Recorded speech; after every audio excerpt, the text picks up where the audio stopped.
Hi guys, ఈరోజు నేనైతే మీతో ఒక విషయం అయితే షేర్ చేసుకోవాలనుకుంటున్నామా. ఒక జాబ్లో వాడు పరిస్థితి ఎట్లుంటుందంటే, వాళ్ళ ఇంట్లో కానీ, బయట రిలేటివ్స్ కానీ, సమాజంలో కానీ, మనుషులు కానీ, వాడు శుద్ధంగా హైదరాబాద్లో దెబ్బ తిని హాస్టల్లో కొనుక్కుంటాడు మా అని అంటారు. కానీ వాడు రియల్ స్టోరీ ఎట్లుంటుందంటే, హైదరాబాద్కి వస్తాడు. హైదరాబాద్కి వచ్చి పీజీలో జాయిన్ అవుతాడు. పీజీకి నెలకి 5,000 6,000 కట్టుకోవాలి. మళ్ళీ వాడి ఖర్చులు అట్లీస్ట్ నెలకి ఎట్టలేదైనా ఒక 1,000 రూపాయలు 2,000 నుంచి అవుతాయి. ఈ 5,000 6,000 హైదరాబాద్ నెలకి 8,000 దాకా డబ్బులు అవుతాయి. ఈ 8,000 డబ్బులు ఒక సర్టెన్ ఏజ్ దాకా వాళ్ళ ఇంట్లో అయితే అడగగలుగుతారు. తర్వాత అయితే అడగలేడు. ఎందుకంటే వాడు కూడా మనిషి, వాడికి కొంచెం ఉంటుంది కదా, మన ఇన్ని సంవత్సరాలు వచ్చిన ఇంకా ఇంట్లో వాళ్ళ మీద ఎట్ట బతుకుతామని ఇంకా బయట పార్ట్ టైం జాబులు, ఆ జాబులు ఈ జాబులు అని ఎత్తుకుతారు. అన్ని దగ్గర పార్ట్ టైం జాబులు అయితే కుదరవు కదా. ఇంకా డీమార్ట్ల మీద, ఇక్కడ నైట్ ర్యాపిడోలు, జొమాటోలు, ఇలా అన్ని పార్ట్ టైం జాబులు చేసుకుంటా అట్లీస్ట్ ఎండ్ ఆఫ్ ది మంత్కి అన్నీ తీర్చుకుంటాడు. అవన్నీ చిన్నగా ఏటీఎంలో ఎట్టబోతారు, ఎక్కడ చేసుకుంటారు, చిన్నగా కష్టం ఉంటుంది వాళ్ళకైతే. ఇక్కడ హాస్టల్లో చూస్తే టయానికి ఫుడ్ ఉంటున్నా ఆ ఫుడ్ బాగాలేక ఏదో తింటలాగా ఉంటుంది. అందుకే మా జాబులు ఎన్నో ఉన్నాయి, ఎవరు తక్కువ చూపు చూడవాకండి సరేనా. వాళ్ళ టైం బాగాలేక ఇప్పుడైతే జాబ్ రాకుండా పోతే ఫ్యూచర్ అయితే కంపల్సరీ అయితే వాళ్ళకైతే జాబ్ అయితే రాకుండా పోదు కదా. Every painful story will be ended అయితే. సర్లే, ఈరోజు నేను మా ఫ్రెండ్ అయితే ఇక్కడ దగ్గరలో ఒక రిజర్వాయర్ ఉందంటే అక్కడికి అయితే వెళ్ళిపోతున్నాం ఫ్రెండ్స్. వాడైతే పెద్ద యూట్యూబర్, మన అంత పెద్ద యూట్యూబర్ అయితే కాదు. వాడికి డ్రోన్ ఉంది, మానిటైజేషన్ అయ్యింది, అందుకే డబ్బులు ఖర్చు పెట్టుకుని ఇలాగైతే వెళ్తుండు. పాపం చాలా అంటే చాలా హార్డ్ వర్క్ రోడ్ అయితే. వాడి ఛానల్ వచ్చి కాదర్ క్రియేషన్స్. యూట్యూబ్లోకి వెళ్ళి కాదర్ క్రియేషన్స్ అని టైప్ చేయండి.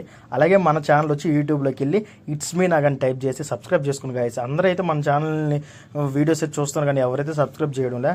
ఈ పోయేదారిలో మంచిగా భలే అనిపించింది ఈ చెరువు అయితే. ఈ చెరువులో ఈ బోటింగ్ ఎక్కదాం అనుకున్నాను, కానీ వాళ్ళు అయితే ఎక్కువ మంది మనుషులు ఉండాలంటే ఈరోజు నేను మా ఫ్రెండ్ వెళ్ళను ఈ బైక్ వేసుకొని.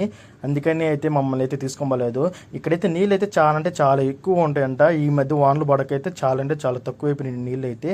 ఇందాక చెప్పా కదా మా ఫ్రెండ్ దగ్గర డ్రోన్ ఉందని, అది డ్రోన్ అయితే ఎగరేసాను, కానీ ఇక్కడ గాలి అయితే చిన్నగా రావడంలో ఆ డ్రోన్ కూడా ఊగిపోతుంది. ఎందుకంటే లాస్ట్ బిఫోర్ డేస్ అయితే ఇక్కడ వానలు పడినాయి, అతను పడినాయి ఒక వారం ముందర. ఈ ఎద్దుల బండి అయితే చాలా రోజుల తర్వాత చూసిన ఫ్రెండ్ నేనైతే. మా ఊరు సైడ్కి అయితే ఈ మధ్య అయితే ఎడ్ల బండ్లు అయితే లేవు. ఇక్కడ ఈ పోయే విలేజ్ అయితే మధ్యలో అయితే ఎంత బాగుందంటే ఇట్స్ లైక్ అరకు లాగుంది ఫ్రెండ్స్. నాకైతే చాలా బాగా అనిపించింది. ఆఫ్టర్నూన్ టైంకి అయితే ఆ ఊరికైతే వెళ్ళిపోయినాం ఫ్రెండ్స్. ఇక్కడ ఈ ఊళ్ళో బిర్యానీ అయితే ఇక్కడ బాగుంటుందంట, అందుకే ఒక 2 పార్సల్ తీసుకొని అక్కడ రిజర్వాయర్కి అయితే వెళ్ళాం. చూడండి వాన లెక్క అయితే చాలా అంటే చాలా నీళ్ళు లేవు. అక్కడ నేను మా ఫ్రెండ్ కూర్చొని అయితే బిర్యానీ అయితే తినేదానికి అయితే ప్రాసెస్ స్టార్ట్ చేసాను. బిర్యానీ అయితే వేరే లెవెల్ అనిపించింది నాకైతే. బిర్యానీ స్పైసీగా ఉండాలంటే భలే ఇష్టం.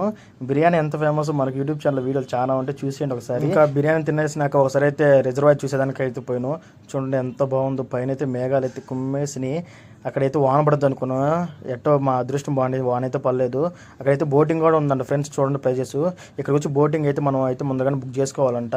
చాలా మంది అయితే జనాలు అయితే వచ్చిండ్రు. నాకైతే అంతకైతే నచ్చలేదు ఫ్రెండ్స్, ఎందుకంటే వానలు లేక నీళ్ళైతే లేవు. ఇక్కడ నీళ్ళు ఉంటే కొంచెం ఏం బాగుండి అనిపించింది. కానీ ఇక్కడ జనాలు ఎందుకు వస్తున్నారంటే ఆ బోటింగ్కి, చిల్ టైం ఇవ్వడానికి. అందులో ఈరోజు ఆదివారం. అలాగే ఫ్రెండ్స్ ఫ్యామిలీస్తో అలా కొంచెం టైం స్పెండ్ చేసి మధ్యాహ్నం ఫుడ్ తినేసి అలాగే వద్దు అని అయితే ఇక్కడ చాలామంది అయితే విజిట్ చేస్తూ ఉంటారు.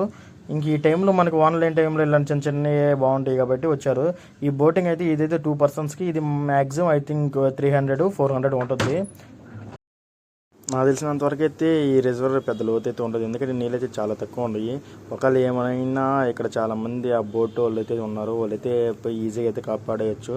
చిన్నపిల్లలు చాలామంది కూడా అయితే వెళ్ళి బోటింగ్ అయితే చేస్తూ ఉంటారు, ఏం భయపడకుండా ఆ సూట్ వేసుకొని. ఇక్కడైతే ఒక ఫన్నీ ఇన్సిడెంట్ చూసిన, వాళ్ళు పెద్ద బోటులు పోయి చాలా సేపు అయిందంట, అందుకే ఒక ఆయన అయితే పోయి లాక్కొని వస్తాడు. చూడండి నేనైతే నవ్వుకొని తెచ్చిపోయినా. వాళ్ళేం తొక్కతా ఉంటే ఈయన ఒకటి లాక్కొని వస్తుంటారు. అయినా కూడా అయితే వాళ్ళు అయితే ఆగలేదు. ఇక్కడైతే చాలా మంది మధ్యలో బోటింగ్ లోపలికి ఫుడ్ అయినా డ్రింక్స్ అవి తీసుకొని పోయి బాగా ఏం చేస్తున్నారు. ఈ బోటలు అయితే ఒక కవర్లో పెట్టుకొని తీసుకొని పోతుండ్రు. ఆయన అడుగుతుండొద్దు ఆ కవర్ ఏంది అంటుండు. వాళ్ళైతే డ్రింక్స్ కాదు ఒకసారి చెక్ చేసుకుని ఉంటుండు, కానీ ఈయనైతే నమ్మలేదు. ఇంకా అయితే మళ్ళీ మేమైతే రిటర్న్ అయిపోయినాం. ఈ ఊళ్ళో అందరూ పైకప్పులకి నాపరాలు అయితే యూజ్ చేస్తుంటారు. రేరు సిమెంట్తో కాంక్రీట్ బస్సుని.